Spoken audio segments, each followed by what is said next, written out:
Anyway, on that analogy, we will now welcome to the microphones, and this is the official launch of the Victorian Population Policy Taskforce. With us in the studio, the State Opposition Leader, Matthew Guy. Mr Guy, good afternoon. Hello, Tom. The Chairman of the Population Taskforce, the Member for Hawthorn, Tim Smith. Mr Smith, good afternoon to you. Afternoon, Tom. And the President of the Australian Population Institute, and also a member of the Taskforce, Jane Nathan. Ms Nathan, hello. Hello, Tom. Okay, first thing, tell us, if you could, Mr Guy, what is the nature of the problem? Is it true, as I have stated earlier on today, that Melbourne is headed towards a population of 8 million people, with Victoria being 10 million people by the middle of the century? Tom, I was born and raised in Melbourne. This is my home. This is the city I love. This is where I'm raising my children. But what worries me is that our city is growing without a real plan as to what we want the outcome to be. And I think Victorians are right when they look at politicians and hear all this short-termism, you know, this road, that railway, this thing, that thing. What they want is their state government to get on with planning their city for their children and their grandchildren.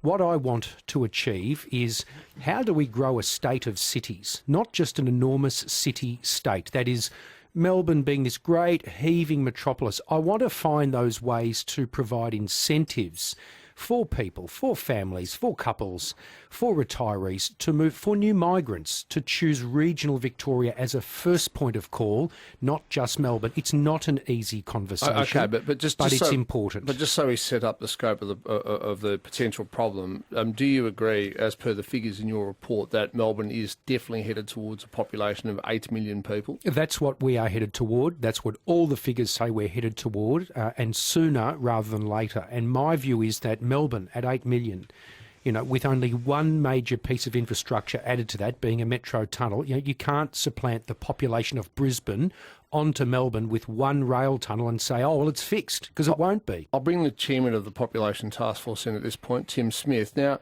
Tim, are these figures, are they extrapolations? Are they the Australian Bureau of Statistics saying this? Who's saying that we will get to 8 million people with 10 million in broader Victoria by 2051? Well, Tom, they're both federal government and state government statistics, and they're all saying the same thing, that we are looking at a population of Victoria of 10 million by mid-century. And frankly, my personal view is that I think we're growing out of control, and growth can be good, but it has to be managed, and managed appropriately, and not by tearing up road contracts and the like. A forward plan that encompasses the whole of the government, not a siloed approach is what we're getting at the moment. I note from your report, which I read through this morning, that the bulk of our population increase is due to overseas migration coming to Victoria. Yep. Did you, as Chairman of the Population Taskforce, look at cutting the rate of overseas immigration? Well, that's a matter for the federal government. Would you lobby the federal government, though? I certainly have been.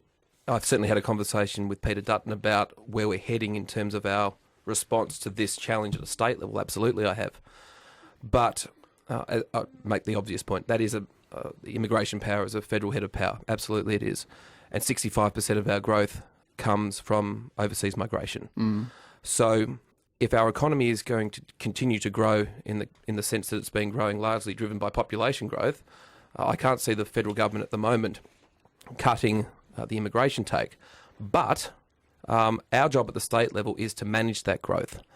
And at the moment... So what you're saying is we've got to accept the growth, which is the majority of our population growth is overseas immigration. We just have to accept that and try and plan for it. Is that the sort of starting point here? Not necessarily accepting it, and that's why we've launched this task force, to have that conversation.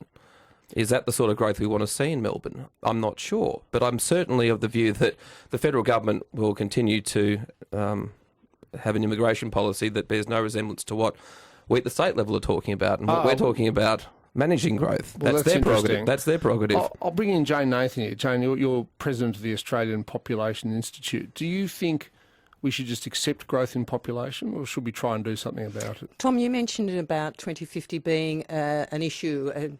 I'd see it as a challenge. And Australia's history comes in waves of population. Now, the Population Institute, we started off in the mid-90s because we could see that there was an ageing population and we had a drop in the fertility, i.e. the birth rate. And understandably so. Women were going into the workforce in the 1980s and they were looking at what they were doing, the money they were earning, and why would they at 21 or 22 have a child.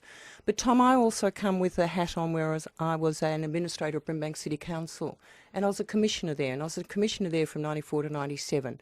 Population there was 150,000. Now, as an administrator, I looked after a population of 200,000, 50,000 increase in 17 years. It actually, the difficulty that arises is if you don't have good schools, if you don't have access, and you don't have a sense of community and a sense of belonging. And we in Melbourne have grown Melbourne in the metropolitan, but basically the Melbourne area in the eastern suburbs, and the west has been a little bit forgotten. And so have the regional areas. I was up at Balan this weekend. Now, not many people may know where Balan is, but it's about 15, 20 minutes from Melton.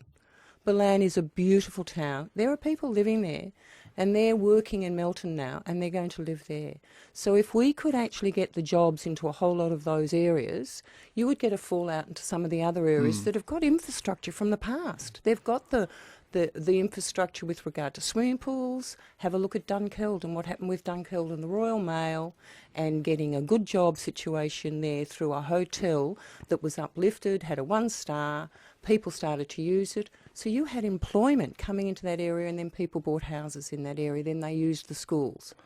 Okay, I'll go back to you on this, Matthew Guy. Again, looking at the report that you and your task force have put out today, I think there are figures of between 86 and 92% of the people who come into Victoria choose to live in Greater Melbourne. About 92%. 92% of our state's growth's occurring in Melbourne, another 5% in Greater Geelong. So when you put that into perspective, that Port Phillip Bay Basin region is accounting for 97% of the state's growth. Okay, so if we look at Melbourne, and I mean, blind Freddie driving across and up and down and around Melbourne can see how, suburbs are just sort of mushrooming out and out and out.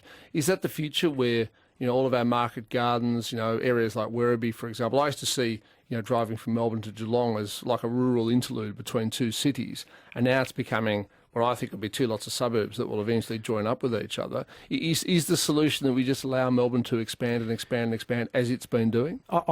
Look, I don't think that we can have our city going on forever. There's no doubt about it. There is an urban growth boundary around the city, and I don't think you're going to see large-scale movement of that getting into the future. What we now need to look at is the next incarnation of our state's growth, and the next incarnation is regional cities. It's not being looked at anywhere across Australia. There's no government in Australia that is properly looking about how we're going to grow their corresponding states for the longer term. And Victoria, in my view, has no choice.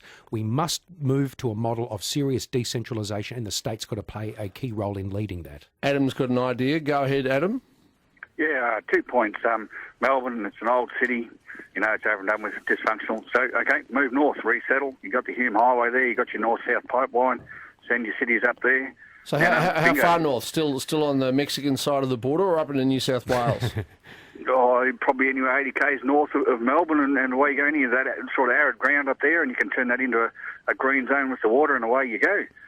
Yeah, well, we've already got a lot of, suburbs like Craigieburn. They're not that far north, but we've got suburban growth to the north. Something like Whittlesea, for example, Adam?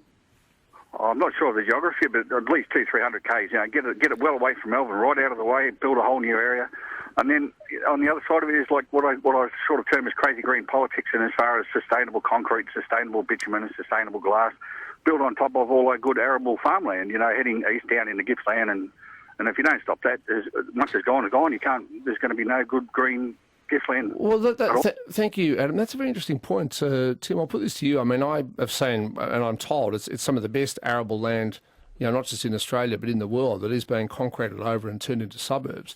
Recently, there was a farming subdivision that I think the family bought for $1 million 20 years ago. They sold it for $95 million.